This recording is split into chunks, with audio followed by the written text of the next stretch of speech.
Ibu Diana dan perusahaan itu tidak bertanggung jawab. Ini bukan soal untung rugi, ini soal nyawa, ya. Kita mau nyelamatin nyawa orang, dan orang-orang seperti itu yang egois. Pokoknya semua ini pekerja ikut aja.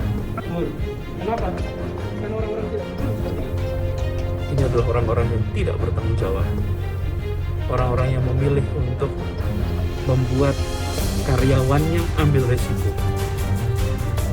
Tadi langsung kantornya suruh tutup, semua karyawan harus pulang, dan langsung diproses hukum.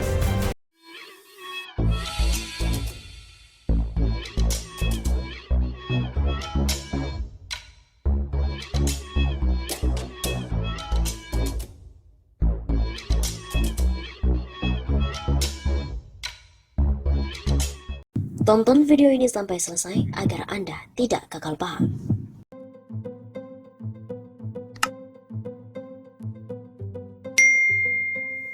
Demi nyawa rakyat, Anies hadapi para Taliban. Pekan ini media dipenuhi oleh berita tentang teguran dari Gubernur DKI Jakarta Anies Baswedan kepada sejumlah korporasi. Bukan kepada pegawai DKI, bukan juga pada orang-orang kecil miskin yang hidupnya susah. Kali ini Anies menegur keras para pemilik perusahaan, para konglomerat besar yang memaksa anak buahnya masuk kerja untuk mengambil risiko terinfeksi COVID-19. Bahkan ada wanita hamil yang juga ikut mengambil risiko tersebut. Wanita hamil bahkan lebih besar risikonya. Jika terinfeksi, maka proses melahirkan akan sangat-sangat berisiko. Saat melahirkan, seorang wanita mesti dalam keadaan yang fit, sehat, dan juga kuat, butuh tenaga ekstra, dan orang yang terinfeksi COVID-19 akan melemah, kehilangan tenaga, dan juga rentan meninggal dunia. Banyak perusahaan yang non-kritikal dan juga non-esensial tetap mewajibkan karyawannya untuk masuk. Jelas, ini melanggar PPKM, yaitu pemberlakuan pembatasan kegiatan masyarakat secara darurat. Perusahaan kritikal juga ada yang melanggar, karena karyawan yang melebihi pun 50% saja masuknya. Tidak saja memulangkan para karyawan, Anies juga memampang foto pemilik perusahaan yang melanggar dan juga memprosesnya secara pidana. Selama ini banyak konglomerat yang merasa aman ketika melanggar aturan. Dengan uang seolah-olah semuanya bisa dinegosiasikan. Sementara rakyat kecil jika melakukan kesalahan harus dijerat hukuman dan terbatas kemampuannya melakukan pembelaan. Kali ini situasinya terbalik. Di tangan Anies, aturan tidak hanya berlaku bagi orang kecil, tapi juga untuk orang-orang besar yang sering kali mendapatkan akses untuk membeli aturan. Lanjutkan Nis, kata netizen. Sikap tegas Anies banjir dukungan. Bila perlu sikat saja, kata netizen yang lainnya. Rakyat senang melihat ketegasan dan keadilan yang dipertontonkan oleh Anies di depan para Taipan itu. Sanksi bukan untuk memuaskan hati, tapi sanksi untuk menegakkan aturan. Begitu kata Anies. Mau siapa kamu? Sebanyak apa kekayaan dan perusahaanmu? Sebesar apa kekuatan di belakangmu?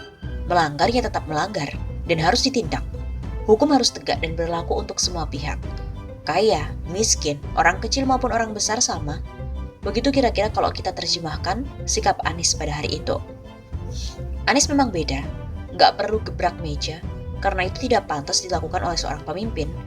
Jika beberapa pemimpin suka memarahi anak buah dan rakyatnya di depan umum, dengan suara keras dan juga menggebrak meja, Anies justru marah pada pemilik perusahaan besar yang jelas-jelas melanggar aturan dan membahayakan nyawa anak buahnya.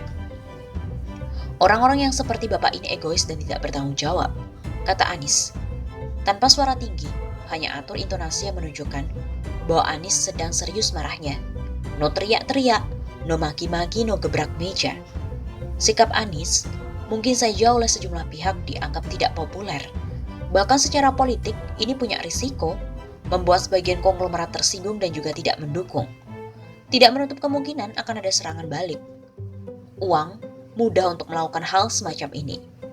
Membayar buzzer untuk hajar Anies. Peristiwa ini juga akan menjadi ruang bagi haters untuk membuli Anies. Selain banyak para pendukungnya, sejumlah survei mengungkap bahwa haters Anies juga lumayan. Ini sih konsekuensi seorang pemimpin yang lahir di saat rakyat sedang terbelah. Yang satu mendukung, yang satunya lagi mengambil porsi sebagai haters. Alasan jadi haters ya cuma satu. Anies ini dipilih oleh kelompok lawan. Sesimpel itu.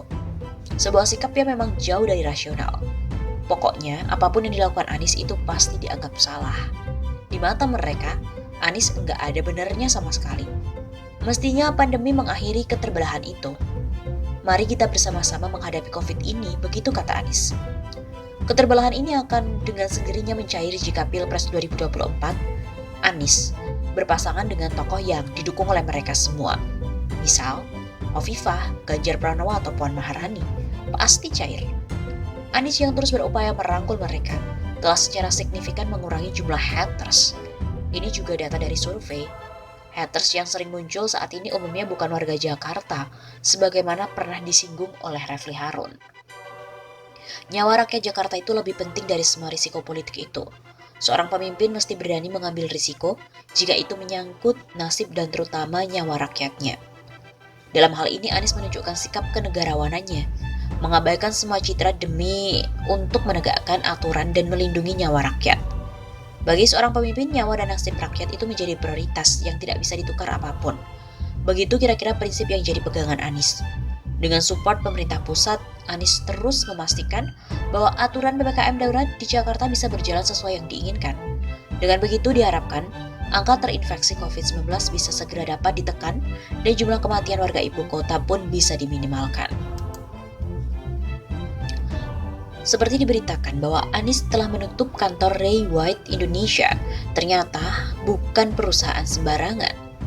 Belum lama ini Anies Baswedan menyegel sejumlah kantor yang tidak memberlakukan WFH atau work from home saat PPKM darurat. Kami menemukan masih ada kantor-kantor yang bukan sektor esensial atau kritikal, tapi masih tetap masuk bekerja, atau esensial tapi melebihi 50%. Ini bukan sekadar pelanggaran peraturan PPKM yang dibuat oleh pemerintah, ini adalah pelanggaran atas tanggung jawab kemanusiaan, kata Anies melalui Instagramnya pada hari Selasa 6 Juli yang lalu. Salah satu kantor yang disegel oleh Anies yaitu perusahaan agen properti global asal Australia, Ray White. Berdasarkan informasi yang dihimpun oleh redaksi Indozone, Ray White sendiri merupakan perusahaan yang dikenal dengan perusahaan franchise yang tingkat awareness tertinggi oleh masyarakat Indonesia. Ray White sendiri juga berhasil meraih gelar Platinum Top Franchise 2020 yang dilaksanakan oleh Asosiasi Franchise Indonesia (AFI) setiap tahunnya. Penghargaan ini merupakan pengakuan terhadap kekuatan brand Ray White sebagai perusahaan franchise paling populer dan paling diingat oleh masyarakat Indonesia. Sehingga tidak heran, Ray White sendiri sangat identik dengan kata real estate dan telah menjadi barometer industri. Di Indonesia, Ray White sendiri telah mempunyai jaringan mencapai 175 kantor yang tersebar di 25 kota besar dan 17 provinsi di Indonesia melalui service excellent dari 5.000 marketing eksekutif.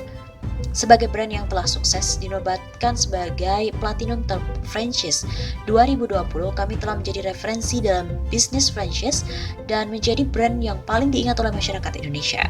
Begitu kata Country Director of Ray White Indonesia, Johan Boyke Nurtanio. Survei tersebut membuktikan bahwa Ray White tidak hanya brand yang paling diingat oleh publik, namun survei ini juga mengukur kekuatan brand tersebut di antara para brand franchise yang lain, sehingga dapat dipastikan Ray White merupakan yang paling kuat dan juga paling unggul.